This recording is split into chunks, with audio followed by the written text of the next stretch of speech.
yenze kyaterekera omuvubuka gwe mulaba oyo yamala mu lubuto lwa maama we emyaka 3 nga tazaalibwa. Maama we yamala n'olubuto emyaka 3 nga balumusibirako omuntu gw'atamanyi na kye yamukola n'amusibirako olubuto okumala emyaka 3 nga tazaala mwana ono. Abo boolaba bayimiridde emabega be bazadde abazaala omuvubuka ono. Kuliko maama, kuliko ne taata. Era maama abaddewo ng'ali mu kunnyonnyola buli kimu ekyatuukawo. Baatambula buli wamu maama asobole okuzaala omwana ono. Bagendako mu bapasita babasabire byagaana. Ne bagendako mu bamasheeki ab'enjawulo babalombere ku dduwa babawene ku mazzi ga lukuya babanyokeze ku bubaani. Maama asobole okuzaala omwana ono nabyo byagaana. Kati mpaka muganda wa taata w'ono omwana bwe yabagamba amugye batwale ew'omuntu eyo omusimanya Tanzania abawe eddagala mujja sobola okuzaala omwana era gye baalaga.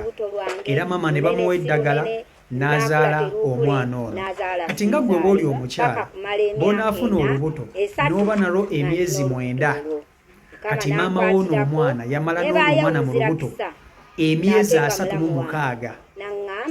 Omanyi kitegeeza okuba nti omwana akuli mu lubuto okumala emyaka 3. Olubuto nga lwasitopinga okula nga bwe bagenda mu ddwaliro omwana bamulaba nti mwali naye ng'omwana tazaalibwa. Kati ekisinza okunsobera nti omwana ono okuva eba mubamusawo mu Buganda n'abawa eddagala maama we n'amuzaala yasalawo eby'amadiini byonna n'abigoba n'abyesonyiwa n'alondawo ekintu kimu kya busamize. Era gwe mulaba oyo musawo Muganda yafuuka musawo Muganda kubanga ye agamba yagenda mu masheeke byagaana teyazaalibwa, n'agenda mu balokole teyazaalibwa, buli wamu n'atambula teyazaalibwa mpaka bwe yagenda mu basawo Abaganda abaamuwa eddagala ly'ekinnansi n'alyoka azaalibwa. Kati naye yasalawo agoberere eyo ennono afuuke omusawo Omuganda. Kati kino ekibuuzo njagala nkibuuze ggwe ndaba. Nkimanyi osobola okuba ng'oli munnaddiini, oli mulokole, oli musiraamu, oli mukatoliki. Omwana ono okusalawo kwe yasalawo ku kyamu oba kutuufu? Mulira mu comment section yawo. Kubanga ye gye yagenda gye yafuna ekitangaala, singa teyagenda gye yagenda teyandizaalibwa kubanga gano amadini ge tugoberera byagaana.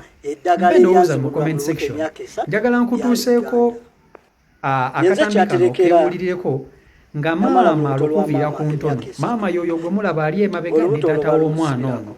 Vidiyo nkusaba ogipereka like vidiyo yiyo. Yenze kyaterekera namala mu lubuto lwa maama emyaka 3. Ng'olubuto olwo balumusibirako.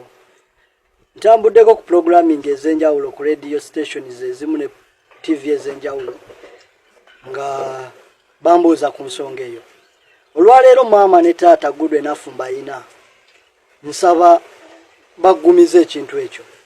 Buli abaddanga awakana ogamba kituufu si kituufu, maama ne taata kebawa obujulizi oba kituufu namala emyaka 3 mu lubuto oba si kituufu.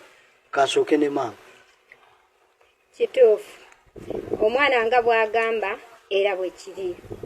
Omwana ono olubuto lwe lwali luweziza emyezi 4. Omulogo gwe saamanya ye n'alukwatamu. Natoba n'olubuto olwo okumala emyaka 3. Terukula, teruzaalibwa, luli awo ate nga terudda mabega. Nga we lwalemera nga lwa myaka 4 era we lwasigala. Nabeera n'olubuto lwange lunene si lunene, lunaakula terukule, n'azaala siizaale. Paka kumala emyaka 3 nga ndi n'olubuto olwo. Mukama n'ankwatirako nebaayo omuzira kisa n'ate nga mulamu wange. Naŋŋamba tugende nkuyambeko naye oli ku kizibu. Yali mukyala. Era yantwala gye yantwala, Mukama n'ankwatirako olubuto lwa bbolokoka. Omwana ono gwe mulaba. Awo taata naawe tukakase. Kituufu maama kyayogera si kituufu kubanze saaliwo. Era nawa gye baagenda okulabika ngambaawo. Baagenda mu kyaki yali ssabo gwali muzikiti. Oyo maama w'abaana era ye nannyini mwana ono yennyini ayogera gwe muwuliriza. Nze taata we mwana wange wa 7 ku nzaalo ezaazaalibwa. omukyala eyamuloga yali mmange muka kitange namulaga omutima omubi naye twabonaabona bwe twatukula boda mwanyinaze namuli sise n'atwala maama w'abaana ono n'amutuusa ku musawo omuganda atali wa ddiini era obulamu bw'omwana ono bwabaawo ku musawo muganda okuva ekajaga. Ensonga lwaki mpitibwa jjajja Mutizeedi sisaba nsamira busamizi nzikiriza mu Katonda n'eddagala lye kuviira ddala ku busibuko kuba bansabira ne bigaana eddagala eryanzibulwa mu lubuto emyaka 3 lyali Uganda. Kakati ekisinza okunnyumira mu vidiyo eno nti kwe kusalawo omwana kwe yasalawo okugenda nako naye kambabuulire omanyi kitegeeza omuntu okubeera n'olubuto okumala emyaka 3 omukazi abeera n'olubuto okumala emyezi 9 n'awulira ng'obulamu bumutamye nga n'olubuto lumutamye nga n'omwana awulira takyamwagala nga takyamwetaaga okumala emyezi 9 n'owulira ng'olubuto lukutamye naye omanyi kitegeeza okuba nga olubuto balukukusibirako okumala emyezi 36 n'omala n'olubuto okumala omwaka gumu gy'emyezi 12 emyaka 2 gy'emyezi 24 emyaka 3 gy'emyezi 36 36 olina olubuto munda olubuto ddo lutuuka ekisa ne lukula ne luma ne lusitopinga naye ekyomukisa omulungi omwana abamu mu lubuto nga mulamu awootira Mukama Katonda nti w'amaanyi era wa buyinza w'amaanyi era wa buyinza.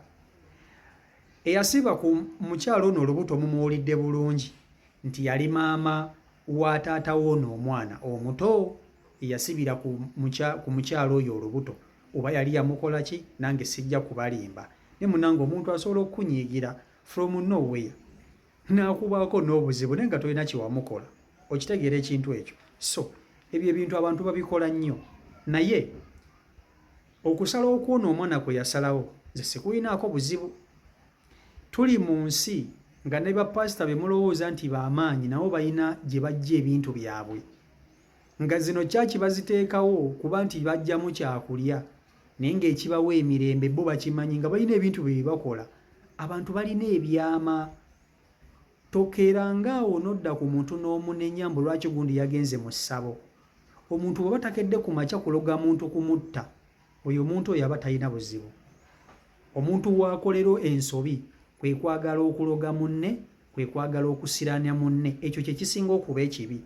Naye omuntu yenna yeetambulidde ng'anoonya ssanyu nga yeenoonyeza ssanyu nze oyo mba simulinaako buzibu nze mba simulinaako buzibu. Kiringa ng'omuntu bw'anaakeera ku makya n'agamba nti njagala kunoonya bugagga n'agenda n'atandika okwetambulira n'anoonya omukisa spiritually. Muganda wange omuntu oyo aba talina buzibu era aba talina kikyamu kyakoze wabula omuntu omukyamu ye muntu akakkana ku munne n'atandika okumuloga n'atandika okumusiraanya n'atandika okumukakkanya ye muntu omubi ye muntu omubi. Kati omwana ono bw'abanga yasalawo okuba nti agenda kugoberera ennono z'abajjajja ng'ensonga gy'awa nti bye basobola okumuwa eddagala eryamuleeta ku nsi mutuufu mutuufu mutuufu mutuufu mutuufu nga bw'onaakeera ku makya n'ogenda ewa paasitawo n'akusabira n'ofuna omulimu n'akusabira n'ozaala n'akusabira n'owona obulwadde eyo oba tolina kuvaayo eyo oba tolina kuvaayo okitegere olina kunywererayo paka. Kati n'ono omwana kyekyo ekitangala kyalina essaawa zino ku nsi yakijja mu basamize yakijja mu basawo baganda. Nze simulinaako buzibu simulinaako buzibu basinza kumunenya nti lwaki yasalawo ogenda mu basamize n'aleka eddiini.